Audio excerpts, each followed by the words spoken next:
Combat Thoughts. I'm Robbie. I'm Lee. And I'm Alex. We're going to take a deeper look at culture and philosophy behind martial arts.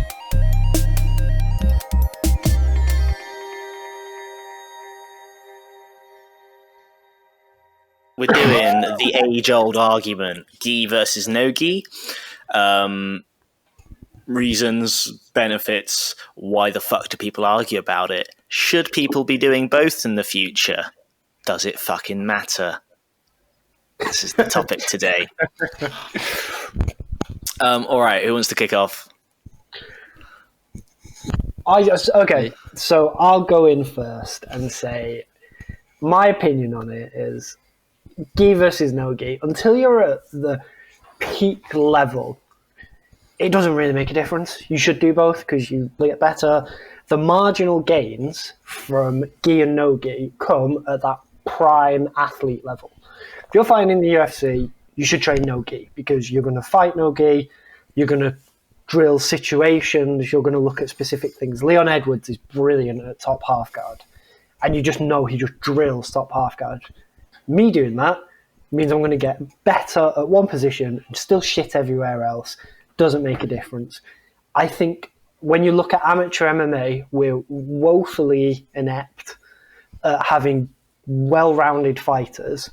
And a lot of the shows I've been to, you get a lot of people who are embarrassingly bad at Ju-Jitsu. And you can hear people say, oh, I don't train in the gi, I don't need it, I do MMA. Whereas you get a half-decent blue belt who'll just run rings around them. Yeah, but don't you think that maybe... Okay, amateur fighters train like professional fighters. This is kind of the thing we've all realised. Even if you're not like a serious amateur fighter, people train like fucking maniacs. That's why people have fight camps from very early on. We were just chatting about before this about how hard it is to fit everything in.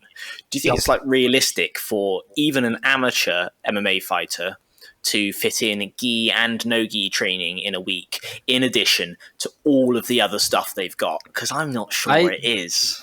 Yeah, I mean, as far as that goes, if you're trying to put your time towards training and you've got to figure out what type of jiu-jitsu to do. To me, like Lee kind of already said, it's no brainer, right? You're doing MMA, do no gi. It's like you're kind of wasting time unless, for example, say, I don't know, you don't have an option, then it makes sense. You do gi, and gi is better than no gi. Well, gi is better than nothing. Yeah. So, yeah. I mean, I hear a lot of people talk about when I started training in the gi again, my game went up, blah, blah, blah. I've heard a lot of people say stuff like that, but I often wonder, I'm like, because... Normally, no gi classes, there are only so many in a week at whatever gym you're doing, or whatever gym you're training at. I often think that when people do start training in the gi, all that it means is that they're training an extra 4 hours a week. Obviously, your game goes up. I'm not inclined to think, because I think we should get onto this in a second, because a lot of people say that, gi training accelerates my game, because they make the argument that the gi gives you something that no gi doesn't. And it kind of does, but I normally think the only benefit of it is just time on the mat. Mm-hmm. Yeah, so that's a point I like, is all things being equal, if you're the exact same skill level, everything being equal, the fitter person wins. And I think a lot of fighters early win fights by being fitter. You survive the first round, get into the second, they gas out, you can put a bit of a pace on them. So this thing of you can do one no-gi class a week, or you can do 6 gi classes a week. You're going to get infinitely better because you're doing the gi classes, because you're getting fitter, you're getting stronger, you're actually learning more techniques. So that it's not like for like. Yeah, but do you think then that if you had the option of doing... I guess the question then is, if you had the option of doing 6 no-gi classes, or 3 no-gi classes and 3 gi classes, who's going to be better at no-gi by the end of it? Yeah, but then it depends where the baseline of where you're starting. If you're a black belt with a solid the same game, person, like let's say you're the same person, who, like, which option do you think is going to make you better at no-gi? And I'm pretty sure it's the guy who's going to be training 6 times no-gi. I don't think the gi gives you anything special. I guess is my point. No, I mean, you can like, and if we, start going down the route of more technicalities with regards to grips and stuff, um, you're obviously trading when you do gi instead of no gi. You are trading some of the time for techniques that you're not necessarily going to be able to use, and also being put into positions which you wouldn't otherwise be put in if you were in no-gi, because people are gripping on you even if you don't want to grip on them. Mhm. Inevitably they're going to grip on you, and so you're going to get into positions and scenarios where you wouldn't be getting into in no-gi. Yeah, so So my jiu-jitsu game is terrible for MMA. In a gi, I love Spider Guard. And it's brilliant in a gi, but it's shit for no gi. But it's useless for no gi. So if my aim is to fight MMA, me doing the gi, if I fight somebody bigger than me, stronger than me, more technical than me, I go to what I know I can do and what works. And it's get a grip, get my feet in their arms and start doing Spider Guard. That needs to be taken out if my end game is MMA, because I need to be prepared for the MMA fight. But I think there's something about the gi and being more well-rounded to kind of structure your game for MMA. So having a good understanding of all the fundamental positions, movement, how it works, how you set up a triangle, how you control people from the top and bottom. I think there's something you can get from the gi that does transition well over. I think if your end game's MMA, though, you've got to be really careful. Yeah, I mean, I guess my one of the reasons this often comes up, and this is the most common argument I hear, is that training the gi makes you better at escapes because there's more friction, so you got to be more technical about the escapes. And training no gi often makes you better at attacks because there's less friction, so you have to be more effective at attacks. Mm-hmm. But I'm tempted to say that I don't really agree with that. That almost seems like kind of bro science. And I'm tempted to say it probably doesn't, because if I'm trying to rear naked choke someone in a gi, I really struggle. There's lots of stuff in the way. It's hard to slip your hand under their neck. It's a real nightmare. So your defense for rear naked chokes in the gi is really easy. But if you're no-gi, my no-gi rear naked choke is way better. Slip it in, you just get straight in there, you go for it. So actually your defense for the no-gi part is better, it has to be better for that. And your attack for the gi part has to be better. And it's the other way around. And I think all that shows is that your defense doesn't get better. It doesn't have to get better in gi. Your defense is just different. Because it's quite because the techniques are different, and so I think that's again. No, go ahead. Sorry. Yeah, so I guess the reason it kind of annoys me is that this is often portrayed as like you have to train in the gi for these benefits, and that's a way that older school guys seem to try to promote the gi. But I think it's so different that actually, if you want to be good at no gi, you should just do no gi and don't do the bloody gi. Your game isn't going to get accelerated by training the gi. You might just do more hours on the mat. I think there is some benefit to the gi, different from no gi though. I do, and I don't really can't put my finger on it. I do. You're romanticizing, Lee. Do you know? I might be. I might be indoctrinated. I've been to too many jiu-jitsu schools where I've just been brainwashed, but I do believe it helps. I'm kind of with you on it to some extent. Like I enjoy the gi. I genuinely enjoy training in the gi. I like having the grips, and maybe when we can go on to maybe more of like how does it, for example, work in, say, because there's a lot of arguments between no gi and gi for like street fighting, right? But we can maybe get onto that. Yeah. But in terms of what Robbie's saying, I kind of have to stand with you, Robbie, because I think ultimately like they are different things, and I don't know, I'm trying to give a good like analogy, but to me it's like training sport specific strength exercises. It's like there are exercises which are built for strength, and you're supposed to do exercises which are most optimal for building strength, not doing sport specific strength exercises that don't make sense. And it's kind of in a way similar. Like gi is its own thing, and you have no gi, which is its own thing. So just do one or the other.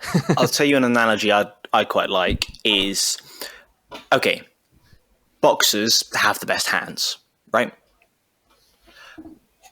If you're a Muay Thai athlete, you might train a little bit of boxing here and there, but no one's going to say, hey, I know you're a Muay Thai athlete, but you should spend half of your time doing boxing so that you have better hands. Because quite frankly, I've seen people come over and try Muay Thai and their boxing fucking sucks because they get nailed in the legs, then they don't know what to do. And it's not that their hands suck, it's their hands suck for Muay Thai. Because even though there are similar tools, or maybe not even Muay Thai, maybe like K1 would be a better example. Because K1 and Muay Thai do look really similar. But there's just a couple of fundamental differences about the clinch, which you might make an analogy. And catching kicks. Catching kicks as well is another thing. Look how he struggled in K1, and he's brilliant. Right? Or even look at Rod Tang. Rod Tang in the ring is a fucking monster. And Rod Tang in the cage, he's just really good. Yeah.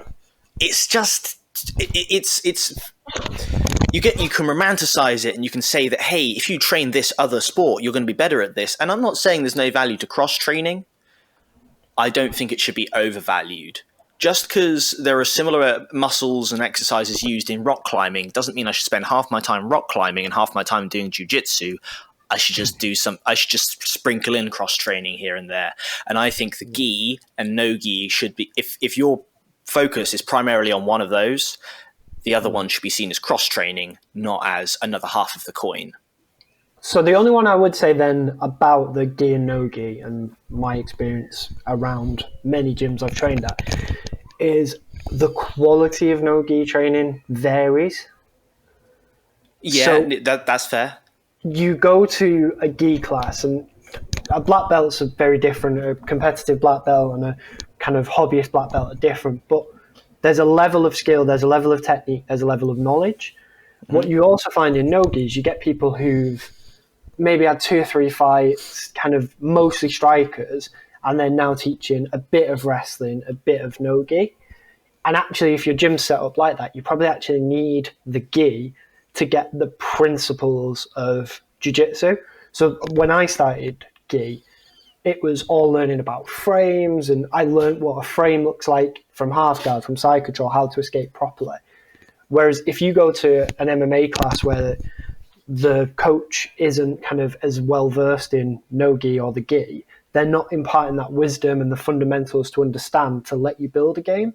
So the training levels differ, that if you're not getting the no-gi coaching as you should, the best next thing to do is to do gi, so at least you've got a strong fundamental of jiu-jitsu. Okay, don't get me wrong. I'm not saying that they're not correlatable to each other. And actually, I'm not saying that as a hobbyist, you shouldn't do both. I think you should do both.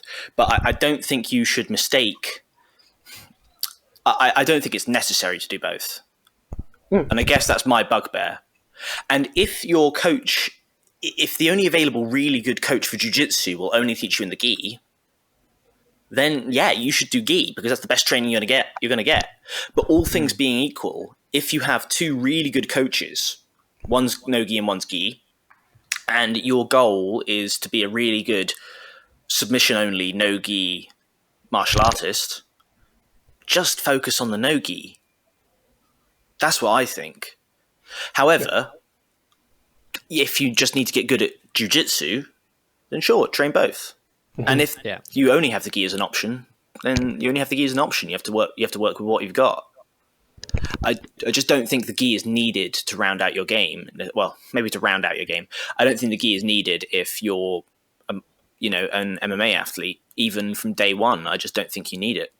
I suppose the conclusion of it you're making is the marginal gains you get from sticking on a gi to be a great MMA fighter doesn't bring you to that upper echelon as long as you're getting the same training in no gi. I think my point is that you need to tailor your training to suit your goals. Mm-hmm.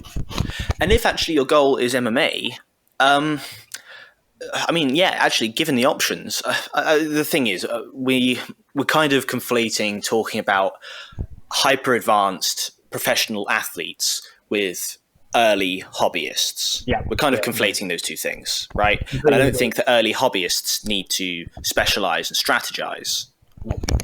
No. If, however, you were an early hobbyist and for whatever reason you knew, like you somehow knew that you wanted to be a submission specialist, just train nogi, like submission only nogi specialist, just train nogi.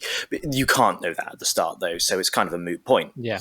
But I do think that, at the same time, you should specialize as much as possible. So if you are a professional mixed martial arts athlete, I don't think you should actually be going. If you had the option, I don't think you should be going to the same classes as a no time limit submission only Ju-Jitsu, right? Yeah. You should be going to Jiu-Jitsu MMA classes. You should be throwing in the occasional strikes here and there.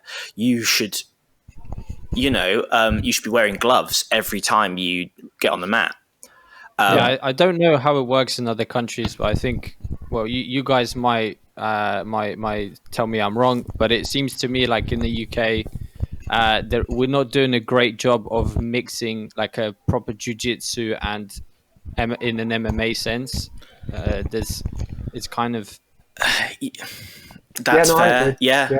I completely agree with that. I think it's a problem at some gyms, and because it's either like you just do no-gi and then it's purely jiu-jitsu, or you do like MMA classes, but then they're kind of I don't know. Maybe you guys have been to MMA grappling classes where there's jiu-jitsu and striking involved. Yeah, I have. So Exile, Dan used to teach his MMA class, but it would be very much MMA grappling a lot of the time. And it would be stuff about like, I remember one specific class. It was all about ground and pound. It would all be about sitting in the guy's guard, essentially doing the, the one-armed man. You like clamp their hand down, you shift them over so they're sitting on their own arm. You get it ground and pound, like techniques like that, right?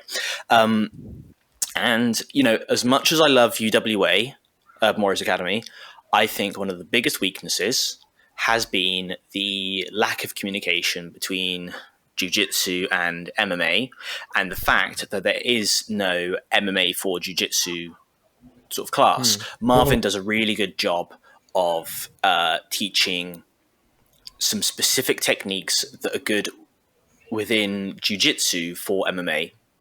And those bits where he teaches those specific techniques are really good. But at the same time, Marvin is Marvin's an MMA coach, and he only has so much time to spend on those specific techniques. If you go to the jiu-jitsu class, you learn really good jiu-jitsu for jiu-jitsu. And a lot of those things cross over. But if there was, and again, I understand there are limits about timing, there are limits about money, there are limits about space that you have in the gym. But, if you created a purely MMA gym, you shouldn't have submission-only specialists classes. You should have jiu-jitsu for MMA. But again, you have to work with what you've got. I think that's the thing as well. I think as the sport's kind of matured and MMA has become kind of this bigger entity in itself, the break between jiu-jitsu, striking, boxing, Muay Thai, no-gi, grappling has become way more fluid. So they're a lot more joined up. And I just think most gyms it's hard to structure classes to deal with that fluidity. So it's a lot easier to say this is a jiu-jitsu class because we've got a jiu-jitsu coach. This is a MMA class because we've got this MMA coach, and this is a Muay Thai class. I think that fluidity is when you get kind of real benefit, but it's a lot harder to do because how do you structure a class around having a Muay Thai class with a bit of striking on the ground and that kind of... No, I agreed. There are limits about the finances and the commercials and time and space in the gym. Completely get that. I think we're just talking about the optimum option. Yeah, I know. And I think that it's important to note that, like, if you were I think that as we progress and as we get better, it's going to become harder and harder to be a generalist. Yeah. And you're going to have to become a specialist. And I think you're starting to see that, especially at like ADCC. the guys who win worlds in the gi are no longer the guys who are crushing it at no-gi and ADCC. There is still crossover, but at the end of the day, Gordon Ryan is clearly far more adept in no-gi than he is in gi. And he currently is an outlier, but I think as time goes on, he's going to start to become the norm. I think that tradition started happening back in MMA as well. I think we went very much at the start, the specialists, and that's where the UFC blew up. Then that grew into your generalists, where you could do a bit of everything. You're kind of early 2000s onwards. I think now when you're looking at it, everybody's really good at everything, but to be the best, you have a specialism. Kamaru Usman springs to mind. He can strike, but his wrestling is phenomenal. Yeah, I think that it's not so much that you need a specialist martial art, but you need to be an MMA specialist. And I think 10 years down the line, I don't think you're going to get people like maybe Damian Maia, who can excel at both jiu-jitsu and MMA. I think he's going to have to choose one. Yep. And also 10 years down the line, you're not going to be able to excel at no-gi and gi. Yeah. You're going to have to choose one, and that is what you're going to have to do. And I do think the day is coming further down the line, longer than 10 years, where at some point, because you have to specialize so much, gyms are going to stop teaching both. I honestly believe that. I think one thing that I'm quite intrigued about, and I think is a good point to raise, is that there'll be a lot of coaches, at least right now, who will say to you that if you want to get a belt, like purple, brown, the higher belts, you need to do some gi if you're a no-gi person. And I know people from my old gym that basically their coach would say, well, if you want to push for purple, you should do some more gi classes. So now the question comes, well, is there really, what's the reason, right? Is there, can there be black belts in purely submission grappling, or do they also have to have be versed in the gi? The belt system is a huge bugbear of mine anyway. Yeah. I quite like how Ju-Jitsu does it, right? It's not commercialized. No. But the grading system, the jiu-jitsu is, but the grading system isn't. Have you ever done like karate or taekwondo? You fork out like 100 quid for a grading, and they're like, "Oh, you failed this time round." You're like, "It's a nice like Mercedes to get there." Like when the guy tells half of the black belt or the attempted to be black belt cohort they failed, and then drives off in a Lamborghini, and you have to pay like 200 quid to do the next one. You're kind of like, wow, you went to a different karate school than I went to. All right. My point, that was taekwondo. My point being that jiu-jitsu, I like the fact that you don't pay to grade. There's not even a specific day for a lot of people. That like the coach might have a grading, but at the end of the day, if you miss it, you don't have to wait for the next year. The coach will give it to you in a month's time or so, right? I like that it's got a lot of freedom. However, it's quite subjective. I think in certain parts of the country and in certain countries, the levels are very different. And a brown belt in one place might be a purple belt in another, and vice versa. I think that's why in jiu-jitsu names matter so much. So like he's a black belt under blah blah blah, he's a brown belt under blah blah blah. Yeah, and it works the other way as well, because you can identify, everybody's met a sandbagger who's been a blue belt for 12 years and won gold at all these competitions and probably should be a brown belt by now. But like that happens, but you can figure that out through the lineage, and do they have history of sandbagging? Yeah. But this is the thing, when you start getting names involved, like, who's the best, irrelevant of what belt they are. I don't care that Nicky Rodriguez is a purple belt. Yeah. He's one of the best in no-gi, whether he's a purple belt or a black belt, right? I think that it annoys me that you have to train in the gi to become promoted. But actually, I think that if no-gi and gi were to separate a bit more, it would stop mattering. Like, I think it would also maybe get rid of the belts for the no-gis. It's redundant, isn't it? You I don't could need see a that belt in coming. a no-gi, do you? it doesn't matter. It doesn't matter. What People you get around. You can get around it all the time. Like you know, You can't wear it anyway. you can't wear it anyway. If you go to a competition, you enter beginner, intermediate, advanced, and you know what you're meant to enter at, and your coach can tell you what you're meant to enter at. And once I remember going for the beginner option because actually my coach at the time told me, he's like, "You're a white belt. Beginners are white belts. Like, right? So you should enter the beginner." And I crushed people in that competition because I was sandbagged to shit as a white belt. I shouldn't have been in that one, but because the belt was wrong, I got put into that class, right? I shouldn't have been there. And actually, in hindsight, I know, like, clearly my coach wasn't going to promote me at the time because I was moving on. I was leaving that place. That's why I didn't get promoted to a blue belt. I should have just put myself into intermediate because at the end of the day, you know what class you're meant to be in. And, you know, you might mistake it. You might enter yourself into the wrong one and be like, oh, I fucked up there. Yeah. But you don't need the belts to know what class you're meant to be in. You can work it out whether by experimentation and getting crushed in the intermediate class or just by knowing that you're meant to be there anyway, you know, just through experience rolling in the gym with other people who are intermediates. It's funny though, you say you should have entered the intermediate one, but the first thing you do when you meet somebody is show them that trophy that you won. True enough. Yeah, but I shouldn't have been there all the same. No, I completely agree. There is the belt system for no-gi it's not there yet. It's not. I think because you don't need a belt, you just get a different coloured rash guard. I don't think it's there. It doesn't match up. It's not the same. But that's the point. It's not the same sport. It's very different in a lot of ways, right? I understand it's all grappling, but it's a very different sport. Quite frankly, Muay Thai has got along just fine without any belt system, and those Muay Thai gyms that bring in a belt system, people laugh at them. Mm-hmm. Right? And they're always shit. I don't know that. I don't know that. I can't comment. But it's quite funny when I have spoken to people and they've told me they've got a black belt in Muay Thai, and I'm like, yeah. What does that even mean? Yeah. Okay, right. Have you got 200 fights? No? Okay, you're not a black belt. Right?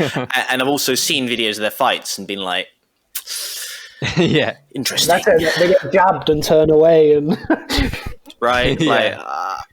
Like, other martial arts have got along just fine without the belts. Yeah. Yeah. And the belts are cool, and the belts are their own thing, but I don't think that...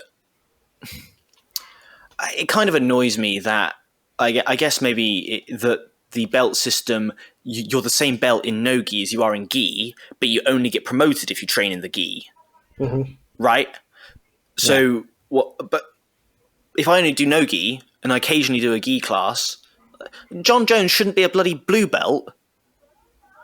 Right? Just because he's never trained in the gi, okay? Like, Demetrius Johnson, I know he got promoted straight to brown belt as soon as he put on the gi, but until that point, he was classed as a white belt. And I know no one's putting Demetrius Johnson into the beginner class for a submission-only no-gi contest if he were to enter it, but technically that was his rank, right? But I think there's a difference, right? So entering a no-gi competition, Demetrius Johnson shouldn't be rocking up and being like, I'm a blue belt, hi guys. Shouldn't happen.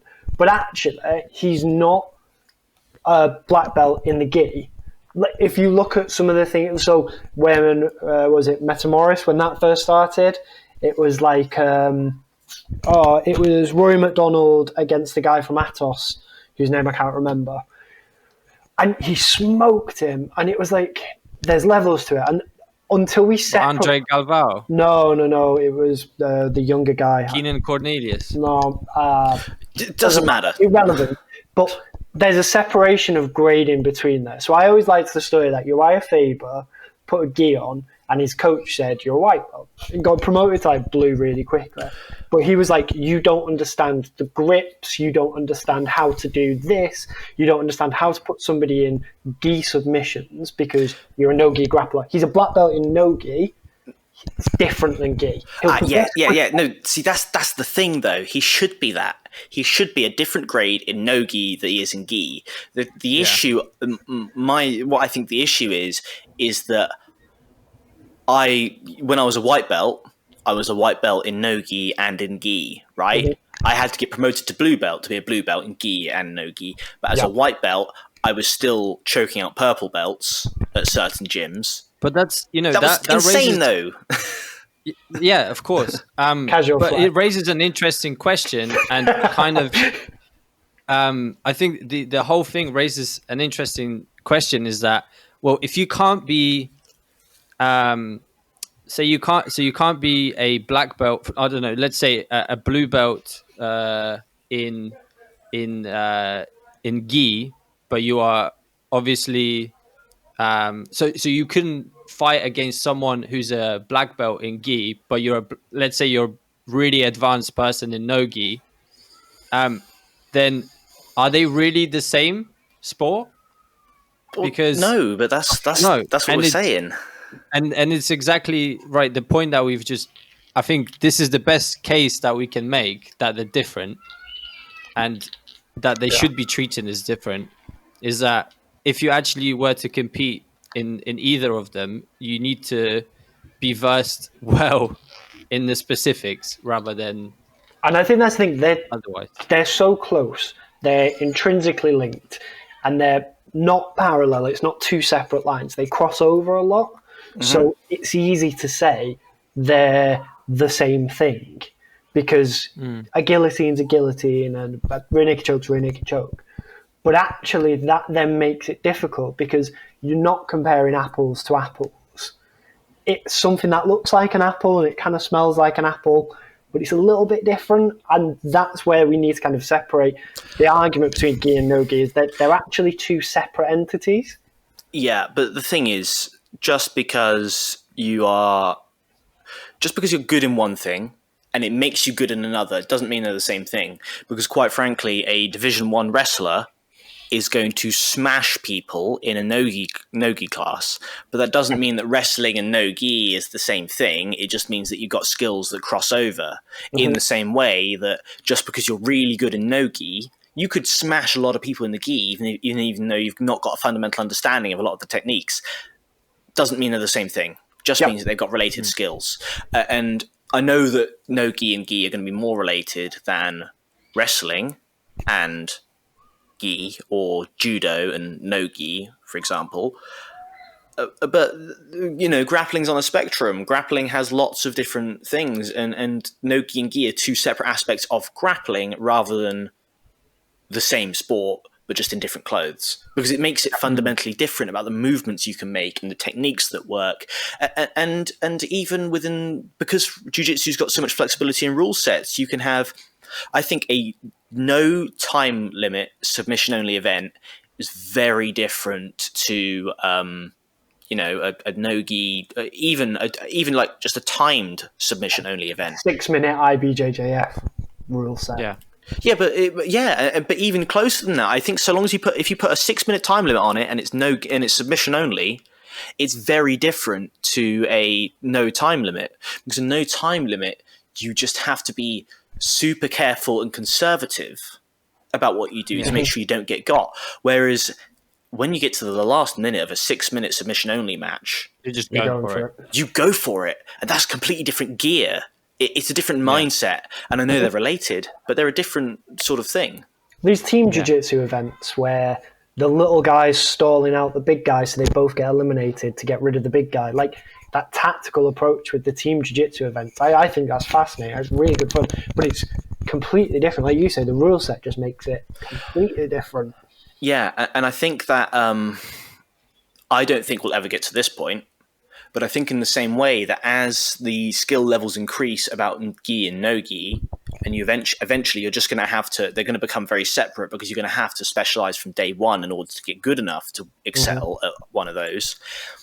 If the whole world became obsessed with grappling, I think eventually, if you were to do a no time limit, if people really got into no time limit stuff and also got really into like points based stuff, if it got advanced enough, eventually you would just diverge again, and you'd have sort of start having separate techniques for no time limit thing, and separate techniques and strategies for time limit point based things. I don't think we're ever going to get to the point where we're in depth enough with the no time limit. Yeah, you're definitely optimizing to the rule sets. I think that's something that has been done for IBJJF in particular. They're talking about heel hooks now as well, and leg locks. Which that's really interesting. I think that's really interesting. Only at brown and black, though. That made me sad. Yeah. The one point we touched on but didn't really get into was the self-defense aspect, because that's a big argument that happens with gi and no gi. People argue all the time about what's more realistic, and I hate it. Okay, so I'm gonna can I just give my two cents go for it. Go for it. So I'm actually in the camp that thinks gi is applicable to a street fight. Yeah, and the reason being is that you're not in slickies when you're on the street. Yeah. You have things to grab on. Of course, you're not going to be going and... Well, actually, there's a really funny video. I think Keenan Cornelius from his Legion, he was doing a lot of streams during the quarantine. And he did one stream where... Well, I think he did it a few times where he would get him and his partner just doing street jiu-jitsu. And they would be wearing clothes like hoodies and just doing full-on jiu-jitsu and trying grips and stuff. And it was quite interesting to watch because a fair bit of it actually worked. Obviously, if someone's wearing a t-shirt, that's going to be a lot more difficult. But if someone's wearing a hoodie, you actually can get pretty good grips. Yeah, I saw a similar one from, what's his name? Ju-Jitsu. You know Ju-Jitsu? Yeah, Ju-Jitsu, yeah. They did one where they all went to charity shops and bought a load of stuff. Ridiculous clothes, and and everything was just torn to shreds by the end of it. It was quite funny. Have you ever been in a class with somebody and they turn up in an old karate gi? And I remember I've had a lot of people turning up in judo gis. I remember when I first started, this guy turned up in a karate gi, and I was third, fourth class, didn't realise, just grabbed and it all fell to pieces. Yeah, I think people get really hung up on the lapels. Yes. And I don't think most lapel chokes are that applicable in the street because t-shirts will tear to shreds. But I'm inclined to agree that it's just someone's wearing a hoodie, and if you were trying to work a grip, you could grab this. No, I agree. Actually, I'm on board with that because it's less about the lapel and the collar, and it's more about the fact that I can reach between your shoulder blades and grab something, and I can pull myself round with that, or grab the hem of your trousers, and not even the hem, and not the edges. I think the body is more important. The fact that I can just pull you around randomly and I can get grips anywhere, I think that's the most significant thing. And also, when you've got a big guy on top of you in side control and there's the gi, it doesn't matter about the collar, it's just the more friction that there is. You realise how much harder it is to get out. I do think that's more applicable for the street. But you know what really annoys me is that the people who get really hung up on this is more realistic for the street versus this never do striking. And I'm if your concern is being able to fight in real life and that's your primary concern, why the hell are you only doing jiu-jitsu? And it's only the people who only do jiu-jitsu that seem to get hung up on which one is more realistic. Neither of them are realistic. They've both got aspects, but they're not a real fight. At least do combat jiu-jitsu where you're going to get hit in the face. But people get so hung up on it, they're this one's more realistic. Wait a minute while I do my spider guard. You're not doing fucking spider guard on the street. It's not happening. That's what bothers me. As youngish men, kind of I've seen fights in clubs, and I'm sorry, you're never going to pull guard. You're going to get kicked in the head. It'd be a dumb thing to do anyway, because you just get slammed. But if you're fighting one guy, he's got 5 mates, And if you suddenly pull guard or try and get a good wrist grip or whatever else, like it's really difficult. In terms of defense, keeping people away, keeping people at distance and not getting your head smashed in, there's parts of both which help. But ultimately, it's like Robbie said, singularly alone, it's not going to really work. Because when you prepare for me fighting Robbie in front of me and then somebody just blindsides me and punches me in the head, you kind of can't prepare for that. You've just got to be cognizant of what's going on around you. Have a bit of striking acumen, have a bit of knowledge of jiu-jitsu, do enough to survive. I think jiu-jitsu is one of the most important aspects of self-defense. What annoys me is that when people who are interested in self-defense and realism consider it the only aspect of self-defense, right? Sure. I think the most important aspects of jiu-jitsu, and I think I remember seeing a clip of Jocko Willink saying this, the most important aspects of jiu-jitsu are sweeps and getting up. And I agree with that. Because once you're on the floor, you need to get up. That's the most important point, right? As soon as possible. And that's the most important aspect of jiu-jitsu for self-defense, right? And you would be able to do that in both, I think, in that sense, like in both gi and no gi. Yeah, right. But attacks, actually, they're probably the least important part of jiu-jitsu within a self-defense setting.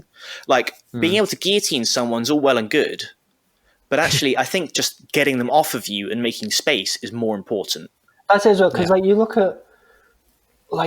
at a jiu-jitsu fight and you look at like something that kicks off in a nightclub. It doesn't tend to be any sort of skill involved. It just tends to be like a bundle of people coming together. So you're going to have an arm here and an arm here. Actually being able to just get an underhook and throw them off you and then move away to a safe distance is way more important than thinking, do you reckon I could get an Ezekiel choke with his hoodie? Yeah. Right. And I think that jiu-jitsu's super important because you need to know about leverage. You need to know about like making space, right? And actually making space is one of the important things when you're trying to get up, right?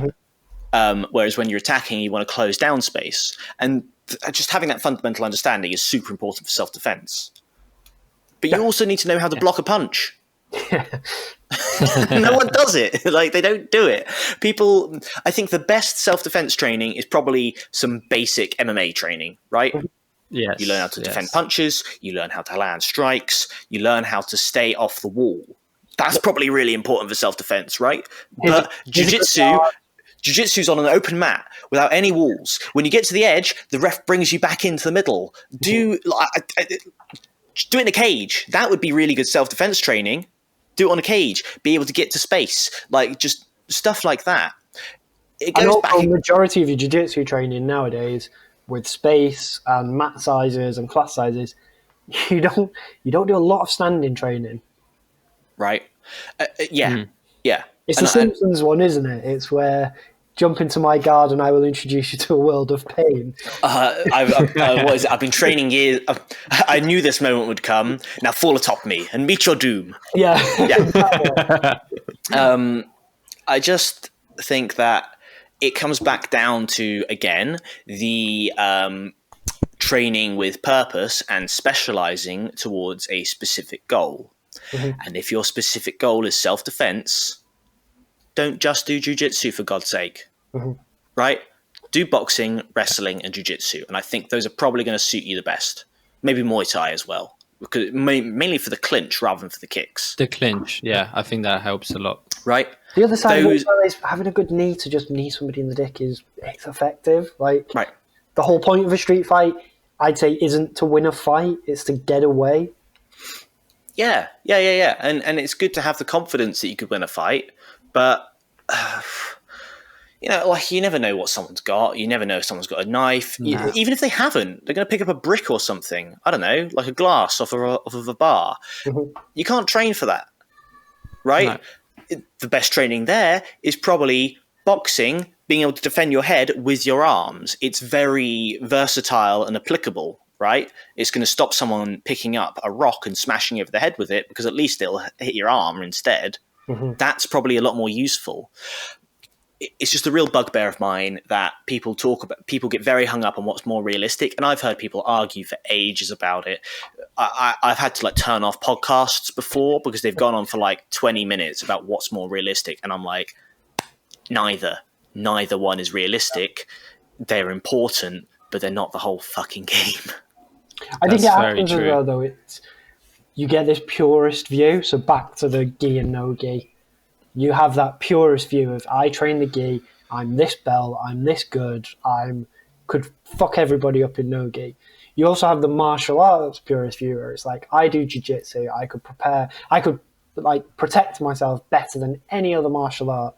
I do boxing and I could do better in the street. And it's bollocks really, because all of them are sports, all of them are made to win the rules of the sport. And actually in the street, anything, like you said, anything can happen. There's bricks, there's knives, there's bottles, there's everything. Actually, it's bollocks. Like, you just need to survive and get away. And having a good, cognizant a way to defend yourself, get your hands up. If somebody gets hold of you, you've got an idea, a rough idea what to do to make space, throw them off, you get them to the floor. It's way more effective than being like, I am an expert at a single leg. Yeah. Mm-hmm. Yeah, no, agreed. And yeah, I guess in that case, that's where I'm coming in with it really doesn't matter if the gi or no gi is better. They're both probably important, actually. They're both important to do. Along with 5 other martial arts as well, if that's your goal. Right? They're not a complete picture. Yep. I think this is a boring one because I think we all agree. On this aspect, yeah, maybe. But at least I've been able to express my rage about it, which I haven't been able to do to anyone yet. I think the name and shame the podcast you've turned off. I don't think so. Yeah. So, all right. So we've agreed that gi and no gi don't matter in terms of self-defense. You need both of them. Mm-hmm. Yes. Nice. Indeed. And I think for the sports side of it, I'm still a bit more of a purist, and I think a bit of cross-training does help. I think a bit might. Don't think you need it. I'll tell you what I would like, though. What is it? I think it's School of Grappling is a really good Instagram page. Has loads of it's loads about the physics of grappling, but also I think it's School of Grappling. I'm not that confident anymore. They did a thing about key skills within grappling. Takedown, submissions, gi, no gi. They did a few things. But an interesting one was about landing strikes on the ground, which they considered to be one of the 5 core aspects of grappling. I don't remember what the other 4 were, but they were more standard and more widely accepted. And I thought it was interesting that they had a landing strikes on the ground aspect. And I think it just pointed out to me that this is the thing. We get hung up on gi is key and no gi is key, and these are 2 aspects. But I think we neglect a lot of aspects of grappling, and we consider ourselves grapplers without actually doing half of what might be important within the sport. I think it would be really cool if we had a sport like combat jiu-jitsu that incorporated those 5 different aspects a bit more universally. Yeah. I think jiu-jitsu, okay, I'm going to say something here which is completely wrong because it's full of injuries, but the barriers to entry to jiu-jitsu are quite low, as opposed to, say, a boxing class where you can do sparring and get punched in the face on day one. Not getting into the long-term injuries, they're apparent. But the thought of combat jiu-jitsu then puts people a bit more on edge because they're a bit like, oh, I could get hit. I think it loses the ability to bring people into it. So I think having jiu-jitsu as low barriers to entry, low risk, you're not going to get smashed on day one. You might get tired, but here's a way out and it's called a tap, is actually a good way to bring people into the sport. Yeah, no, I agree about that. I don't think we should maybe you bring it in at a higher level, once you pass blue belt. Maybe then I don't think it should be part of jiu-jitsu even, in the same way that I think you need to train wrestling in order to be an all-round grappler. I think it'd be interesting if there was a sport that was more focused on landing ground and pound, so that then, because that would be perfect if you had those different aspects about takedowns, submissions, ground and pound. That would make the perfect grappling for MMA coach if you had those different skill sets. Because I think that the reason I don't think combat jiu-jitsu nails it at the moment is that I'm just trying to think exactly what the rules are for combat jiu-jitsu, and I think you technically have to both be grounded. Whereas I could like take someone down, and let's say I could do like I can't remember what it's called, but more like a folk style back take where you're like pinning them, but you could like be standing over someone who's turtled and landing strikes, which I don't think is legal within combat jiu-jitsu. I think if you were to include aspects like this, you could be an all-round grappler, and that would cover off the whole self-defense aspect of it. And suddenly you've covered every aspect of grappling. And also you've covered stuff outside of gi and no gi, and you've started to fill in those gaps that you wouldn't otherwise get. I know this is a little bit of a tangent, but I just thought it was interesting because it's realism as well that then links into self-defense of if you're in the street and you turtle up, chances are the person isn't going to start looking for hooks. They're probably going to just start punching you in the head. Probably, yeah. Or kneeing you in the torso, which is also not very nice. It's also not great, yeah. But I think that it's just I think we're coming back around to the goals thing again. If you're looking to become a specialist, specialize. Yeah. If you're looking to become a generalist and do self-defense, generalize. But I do think that within the generalized aspects of it, there are some components that aren't actually very well trained and that are quite missed out. And even doing gi and no gi and boxing isn't going to cover off every aspect of fighting. I think there are gaps that we probably need to fill within different classes and different sports and specialisms. We hope you enjoyed that episode. If you did, please consider subscribing to the podcast and checking us out on YouTube, Facebook and Instagram under the name Combat Thoughts. We'll see you next time.